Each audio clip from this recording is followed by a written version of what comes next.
لو كل ما تمسك الموبايل بتاعك تلاقي الساعة بالمنظر ده، انتبه جدا لأن الموضوع ده خطير. انتبه له جدا، ليه معاني كتير. هل فعلا لما الأرقام دي بتتكرر قدامنا بيبقى ليها معاني ورسائل مهمة جدا لازم نركز فيها؟ هل فعلا الموضوع ده مهم لدرجة إن نعمل حلقة كاملة عنه؟ أقدر أقولك أيوه. هو يا ترى الأرقام دي بتظهر لنا ليه وبتطلب مننا إيه؟ الأرقام دي بيبقى ليها دلالات كتيرة جدا، وممكن تبقى خطيرة أحيانا، بتبقى مرافقة معاك من أول ما تتولد لغاية آخر يوم في عمرك. واحد فينا ليه الرقم المحبب ليه، وبيبقى ليه علاقة بذكريات جميلة زي الحب لأول مرة أو الزواج أو أعياد الميلاد. وأحيانا الأرقام دي بتكون مرتبطة بذكريات سيئة زي المرض والخيانة وحالات الوفاة. ممكن تلاقي مثلا واحد بيقولك أنا ما بحبش رقم 2، واما بشوفه كده قلبي بيتقبض. والارقام دي معلومات بيرسلها لينا الكون بشكل غير مباشر. اللي انا بكلمك فيه ده ناقص علم موجود اسمه علم الارقام التكراري. هو ايه علم الارقام التكراري وازاي نستفيد منه؟ العلم ده موجود فعلا، هيفرق معاك في تفاصيل حياتك جدا. وركز معايا قوي في الجمل اللي جايه. لو في رقم من الارقام بيظهر قدامك وكل ما الرقم يتكرر قدامك اكتر، بتبقى الرسالة موجهة ليك انت شخصيا. طب هي امتى الارقام دي بتظهر؟ هل هي بتظهر بشكل عشوائي؟ اقدر اقولك لا، ما بتظهرش بشكل عشوائي. فتعالى بقى كمل الحلقة عشان تعرف كل حاجة بالتفصيل. بس قبل ما نبدأ بحب اشكر كل واحد بيعمل اشتراك ويعمل كومنتات حلوة. ولو انت فعلا لو انت مش مشترك اشترك. لو محتوى القناة ده عاجبك، انا ما بحبش ارقام وخلاص، انا عايز اللي يبقوا موجودين بيبقوا حابين المحتوى. فلو حاسس ان هو المحتوى ده عاجبك اعمل سبسكرايب، مش عاجبك خلاص، كل واحد حر. فيلا بينا، ركز معايا ويلا بينا نبدأ الفيديو. هذا المقطع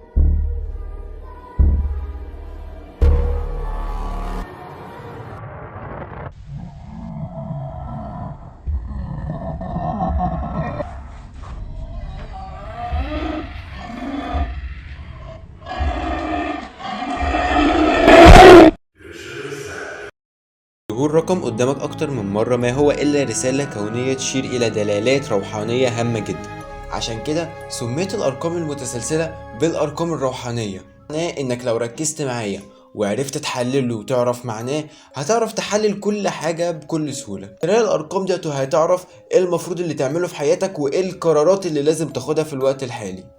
انت دلوقتي رايح للدكتور وميعادك معاه الساعة 6، واول ما رحت العيادة لقيت 6 اشخاص في الانتظار. بعد ما خلصت الكشف ورايح عشان تدفع هتلاقي الحساب 666. فانت لازم في الوقت ده تشك ان دي ممكن تبقى رسالة مش صدفة. وانا عايزك دلوقتي قبل ما تحكم على كلامي او تقول اي حاجة، كمل الحلقة للاخر عشان في نقط انا هركز فيها وهقف عندها. اول حاجة معانا هي رقم واحد. رقم واحد لما بيتكرر قدامك اكتر من مرة، ده معناه رسالة كونية بتقولك انك لازم تستيقظ من الداخل ولازم تاخد الامور بشكل جدية اكتر في حياتك، عشان الطاقة الكونية هتساعدك انك تحقق اهدافك. وظهور الرقم ده اكتر من مرة قدامك بشكل مستمر، دي زي ما تكون اشارة ان في شخص جديد هيدخل حياتك وهيغيرها لك للاحسن. ومش هيبقى اي شخص، ده هيبقى شخص مميز جدا، وظروفه وطموحاته هتبقى مناسبة لظروفك، وكل أحلامك اللي كنت نفسك تحققها هتكون معاه واقع. بس لازم تتنازل عن معتقداتك الخاطئة. تاني حاجة معانا هو رقم 2.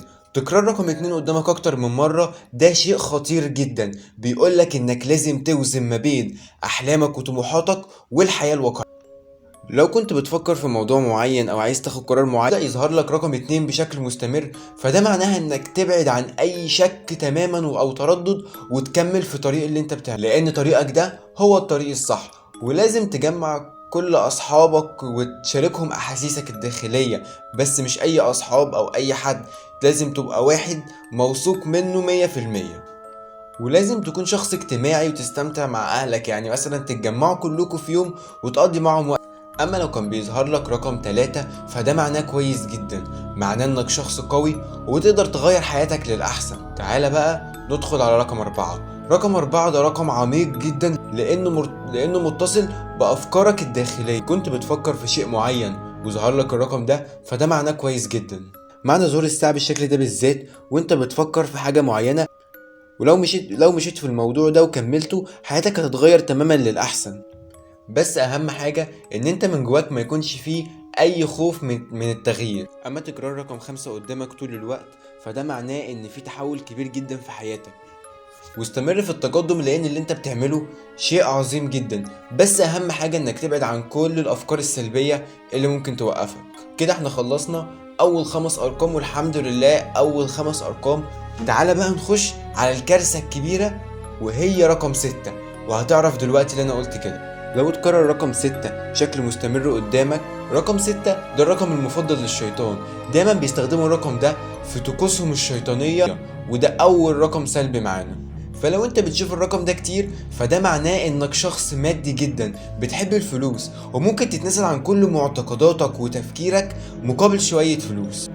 والحاجات الروحانية دي كلها انت مش معتقد بيها، انت كل اللي في دماغك انا ازاي هجيب فلوس اكتر. لو رقم 6 جالك اكتر من مرة فدي رسالة تحذيرية لازم تاخد بالك منها، انك لازم تتغير كويس جدا وتغير من قراراتك، لان كل القرارات اللي انت عمال تاخدها كل شوية في موضوع الفلوس هتوديك لمكان انت ما تتمناش انك تروحه. اما بالنسبة لرقم 7 فده شيء هيحصل لك قريب جدا وهيبقى لمصلحتك. لازم تحرر نفسك من اي قيود او اي حاجة بتسيطر عليك، وخليك دايما واثق من نفسك. اما بالنسبة لرقم 8 فده له علاقة بالمال. تكرار الرقم ده بشكل مستمر دليل على الدعم المادي. تكرار رقم 9 قدامك فالكون بيحذرك بقوة من الايام اللي جاية. رقم 9 كتير بيقول انك لازم تتعب وتجتهد في حياتك وتبطل كسل، لانك اتعلمت من الحياة دروس كتير كافية انها تنمي نضجك. لو مركزتش وضيعت وقتك هتبقى دي مرحلة اكون او لا اكون. اما بالنسبة لتكرار رقم 10 فده رقم من الارقام المفتوحة، مليان احداث كتير جدا وتحديات، لان اللي جاي مش سهل. هتقابلك عقبات كتير ومفاجآت ما كانتش تخطر على بالك. اما بالنسبة لرقم 12 وده اخر رقم معانا النهاردة فما تقلقش، الرقم ده بيطمن لان بالرغم من تعبك هتوصل، حتى لو مش شايف النجاح دلوقتي والنتائج كانت قليلة جدا، بس اوعى تقف وكمل. دلوقتي احنا خلصنا كل الارقام اللي ممكن تجيلك في اي حتة او في الساعة دلوقتي احنا خلصنا الارقام، فتعالى بقى اجاوبك على اهم سؤالين. هو ايه رأي الدين في اللي انا بقوله؟ ومنين جاي علم الارقام التكراري؟ وازاي الناس بتؤمن بيه؟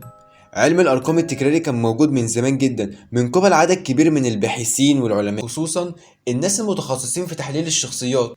اللي الغريب ان اللي هما بيقولوه بيبقى صح، وهم مصممين ان علم الارقام ده علم حقيقي لانه بيبعت رسائل مهمة جدا، وان الرسائل دي هتوضح لك حاجات كتير انت ما كنتش متخيل انك هتعرفها عن نفسك.